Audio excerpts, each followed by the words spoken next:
नातं पती पत्नीचं हे लग्न झालेलेनी, न झालेलेनी आणि लग्न होणार असलेलेनी नक्की वाचा, विचार करा.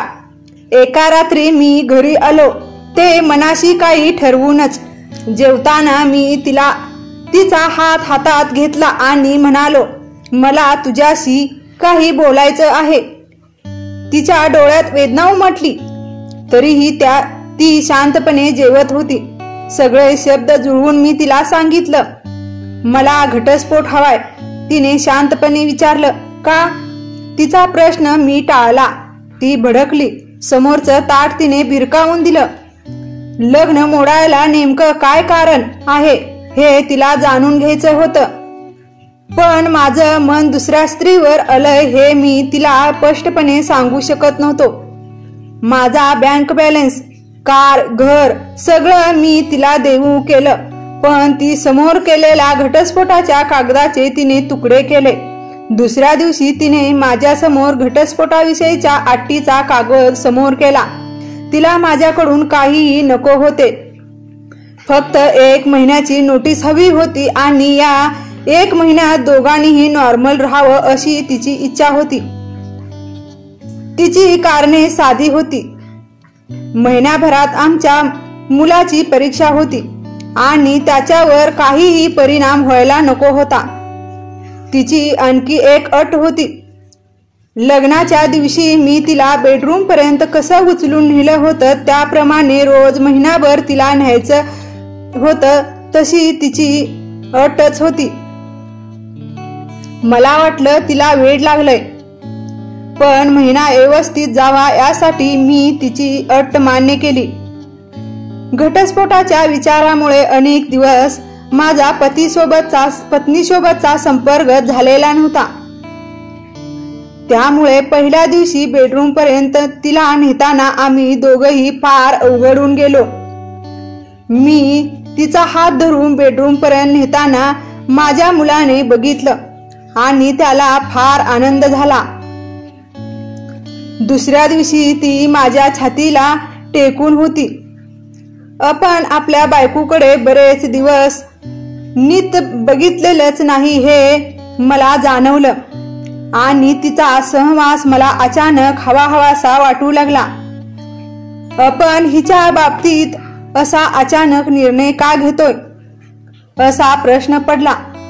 त्यानंतरच्या प्रत्येक दिवशी तिला उचलून किंवा सोबत बेडरूम पर्यंत नेताना आमच्यातली एक हवीहवीशी जवळीक वाढत असल्याचं मला जाणवलं. रोजच्या प्रमाणे तिला अचानक उचलताना मला जाणवलं तिचं वजन कमी झालंय. हृदयातल्या वेदनाचा हा परिणाम होतो. मी अस्तेने तिच्या कपाळाला स्पर्श केला. दिवसागणिक तिचं कमी होणारं वजन माझी काळजी वाढवत होतं.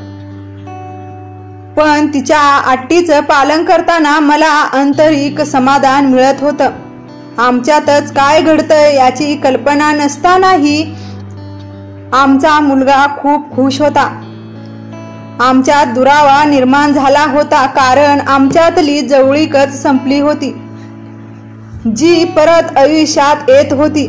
महिन्याच्या शेवटच्या दिवशी मी मनाशी निर्णय घेतला. माझ्या प्रियशीच्या घरी आलो आणि तिला मी माझ्या पत्नीला घटस्फोट देऊ शकत नसल्याचे स्पष्टपणे सांगितले.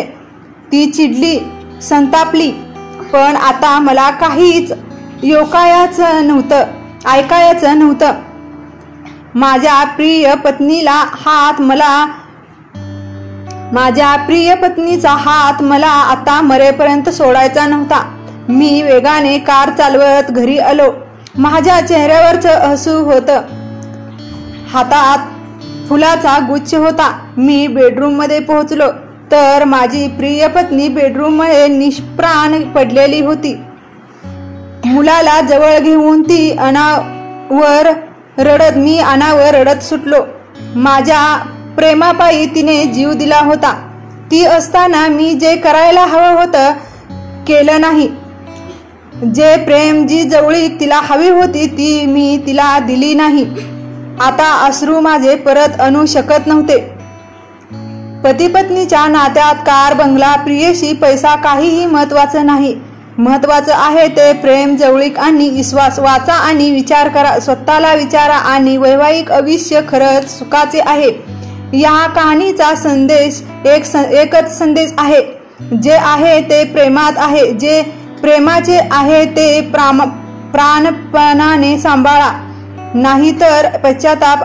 आपण कितीही जरी नाही म्हणालो तरी प्रेमात आंधळे होतोच.